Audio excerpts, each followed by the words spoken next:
Здравствуйте, дорогие друзья! Меня зовут Виктория Винер, я певица и преподаватель вокала. Сегодня вас ожидает рубрика «Смешные, но полезные советы» от Виктории Винер. Видео из разряда «Тихие способы работы с голосом». Сейчас вы видите его в подсказочках. Что я хочу вам рассказать? Если у вас нету дома микрофона, но вы хотите заниматься и слышать себя отчетливо и хорошо, так же, как я сейчас слышу себя из мониторов, есть одно народное средство – картоночка или открыточка. Если у вас нет картоночки, можете просто попробовать подставить руку, и вы почувствуете, как голос отражается от вашей ладошки. Можно, конечно, попробовать встать к стене, но это как-то выглядит как наказание, мне кажется. Как я узнала об этом идиотском способе? Исходя из личного опыта.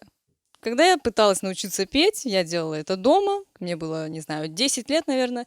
Я думала, что все соседи меня слышат, и это было действительно так, и это было ужасно, мне было стыдно. Я думала, что же сделать? Ну, мне же так хочется петь, но надо сделать так, чтобы никто не слышал.